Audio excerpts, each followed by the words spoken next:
मेरे मोहतरम बुज़ुर्गों और दोस्तों, आप देख रहे हैं कि हमारा स्टेज आहिस्ता आहिस्ता जमीयत उलमा के अकाबिर से और बिरादरान वतन से आहिस्ता आहिस्ता भर रहा है। इंशाअल्लाह थोड़ी ही देर में तमाम अकाबिर यहाँ तशरीफ़ फरमा होंगे, जलवा अफरोज़ होंगे और अपने ख़िताब से आप तमाम हज़रात को मुस्तफ़ीज़ फरमाएंगे। मैं तहे दिल से अपने तमाम अकाबिर का, मैं नाम सबके नहीं जानता, हमारे बाबा सत्यनाम दास जी भी हमारे स्टेज पर रौनक अफरोज़ हैं। मैं अपने तमाम अकाबिरीन का, बाबा साहब का और इस इजलास में तशरीफ़ लाने वाले तमाम खुद्दाम जमीयत का तहे दिल से इस्तकबाल और खैर मकदम करता हूँ। न पूछ इन खिरका पोशों की इरादत हो तो देख इनको, यदे बैज़ा लिए बैठे हैं अपनी आस्तीनों में। ये हमारे वो अकाबिर हैं कि तरदामनी पे शेख हमारी न जाइयो, दामन निचोड़ दें तो फरिश्ते वज़ू करें।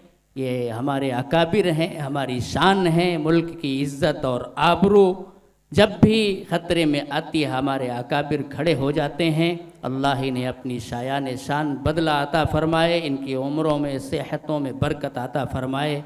बड़ी खुश नसीबी की बात है कि हमारे दरमियान जमीयत उलमा हिंद के नाज़िम तंज़ीम, इंतहाई अबकरी शख्सियत हज़रत मौलाना मुफ्ती अशफ़ाक़ अहमद साहब कासमी आज़मी मद्दज़िल्लुहुल आली तशरीफ़ फरमा हैं। मैं हज़रत वाला से इंतहाई अदब व एहतराम के साथ गुजारिश करूँगा कि आएँ और अपने कलिमात से जमीयत उलमा हिंद के जलसे आम में तशरीफ़ फरमा इंसानों के इस उभरते सैलाब को नवाजें। हज़रत मुफ्ती अशफ़ाक़ अहमद साहब कासमी मद्दज़िल्लुहुल आली, नाज़िम तंज़ीम जमीयत उलमा हिंद, स्टेज पर, माइक पर।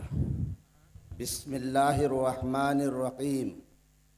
अल्हम्दुलिल्लाहि रब्बिल आलमीन वस्सलातु वस्सलामु अला सय्यदिल अंबियाए वल मुरसलीन व अला आलिहि व अस्हाबिहि अजमईन।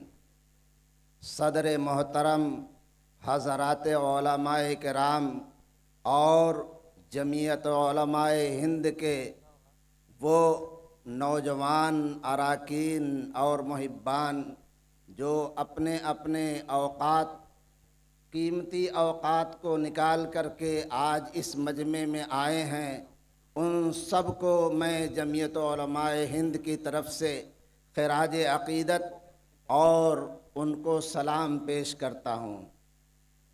आज का ये प्रोग्राम आपकी महबूब तंज़ीम जमीयत उलमाए हिंद की तरफ से तहफ़्फ़ुज़े जमहूरियत के उन्वान से मुनअक़िद हो रहा है, जिसका ताल्लुक़ इस मुल्क से है जिस मुल्क में हम और आप रहते हैं, बसते हैं, शबो रोज़ गुजारते हैं।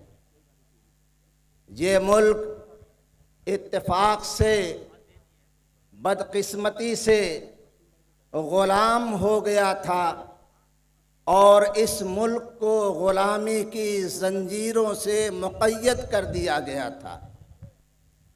आपकी ये मुअक्कर बुज़ुर्गों की तंज़ीम जमीयत उलमाए हिंद वो तंज़ीम है जिसने तकरीबन 250 साल उसके अकाबिर ने मुसलसल जद्दोजहद करके इस मुल्क को आज़ाद किया।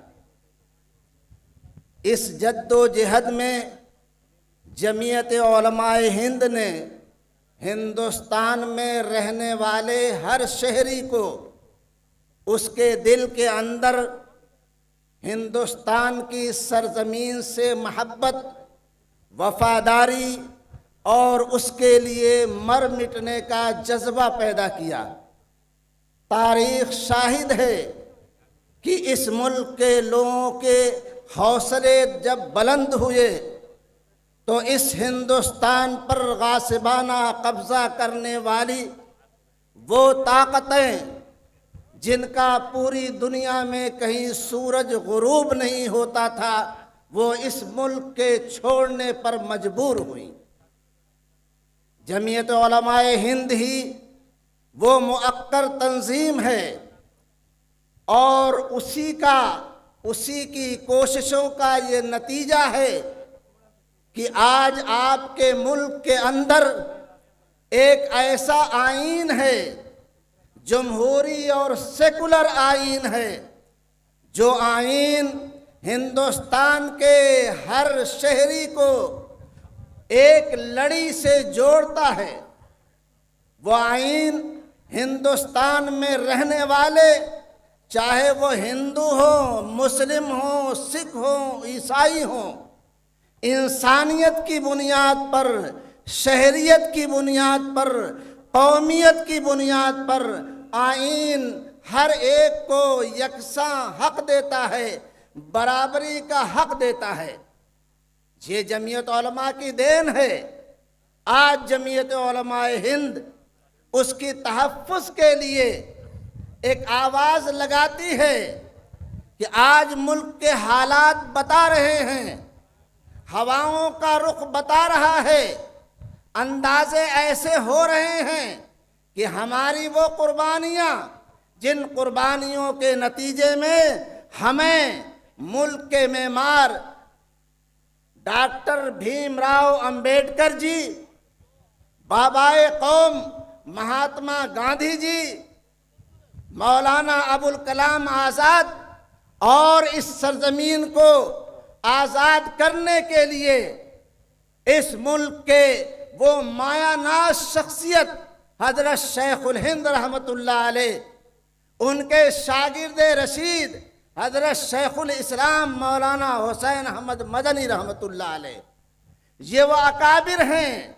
ये वो नफूस कुदसिया हैं जिन्होंने मुल्क की आज़ादी के बाद उस कमेटी को, जिस कमेटी के सदर राजेंद्र प्रसाद जी थे और जिसके मुसव्वदा को बनाने वाले डॉक्टर भीमराव अंबेडकर थे, उन लोगों ने हाथ पकड़ लिया। 300 लोगों ने सर जोड़ करके मुल्क का ऐसा आईन बनाया कि मुल्क में कोई आदमी, मुल्क का कोई शहरी न नीचा होगा न ऊंचा होगा। ऊंच नीच का भेद मिटा दिया गया। अब इस मुल्क में किसी को शूद्र नहीं कहा जाएगा। अब इस मुल्क के में पैदा होने वाले किसी शख्स को मुल्क से बाहर नहीं निकाला जाएगा। अब ये मुल्क तमाम शहरियों का मुल्क है। इस मुल्क पर हुकूमत करने वाले इस मुल्क के शहरियों का आईन का अगर ख्याल करते हैं, अगर पासो लिहाज करते हैं, आईन की पासदारी करते हैं, तो इस मुल्क में उन्हें हुकूमत करने का हक मुल्क के अवाम अता करेंगे। और अगर वो इस मुल्क के आईन की खिलाफ वर्जी करते हैं, इस मुल्क के आईन के अंदर तफरीक करते हैं, इसके अंदर भेदभाव पैदा करते हैं, इसके अंदर ऊंच और नीच पैदा करते हैं और अपनी नीयतों को अगर गड़बड़ करते हैं, मुल्क के कानून से छेड़छाड़ करते हैं, तो अवाम के अंदर वो ताकत है कि अवाम अगर किसी को तख्त पर बैठाती है तो अवाम उसे तख्त के नीचे उतार देती है। आज तहफ़्फ़ुज़े जमहूरियत का ये मजमे अजीम, जिसके अंदर हिंदू, मुस्लिम, सिख, ईसाई आज यहाँ आए हैं, उस आईन को बचाने के लिए, उस आईन को तहफ़्फ़ुज़ फराहम करने के लिए, उस आईन के भेदभाव को मिटाने के लिए, उस आईन की तफरीक को मिटाने के लिए, जो आईन का भेदभाव आज की मरकजी हुकूमत की सरकार का निशाना बन चुका है। सरकार ऐसे इक़दामात कर रही है, ऐसे कानून बना रही है जिस कानून से लोग सहमे हुए हैं, डरे हुए हैं कि मुस्तकबिल हमारा कैसा होगा। मुस्तकबिल में हमें उस ज़मीन के अंदर, जिस ज़मीन में हमारे पुरखे, हमारे बड़े लोग उस सरजमीन में रहते आए हैं, हमारा हक़ शहरियत जो बुनियादी हक है उसे अगर कोई हमसे छीनना चाहेगा तो हम सब मिल करके अपनी जानों की कुर्बानी तो दे सकते हैं, लेकिन अपनी नजरों के सामने मुल्क को बर्बाद होता हुआ नहीं देख सकते हैं। जितनी कुर्बानियां मुल्क की आज़ादी ने हमसे मांगी, कभी हमने दरेग नहीं किया है। आज वक्त आया है कि मुल्क को आज़ादी के बचाने के लिए अगर उसी तरह की कुर्बानी हमसे मुल्क मांगता है तो हम सब मिल करके, हिंदू, मुसलमान, सिख, ईसाई, उस तरह की कुर्बानी को देने के लिए तैयार हैं। यही वो पैगाम है जो जमीयत उलमाए हिंद तहफ़्फ़ुज़ जमहूरियत की सूरत में आपके सामने पेश करना चाहती है। हमें ये उम्मीद है कि आप इस पैगाम को दिल से कबूल करेंगे और इस मुल्क की महब्बत में, इस मुल्क की आज़ादी को बचाने के लिए सारी कुर्बानियाँ देने के लिए तैयार होंगे। व आखिर दावाना।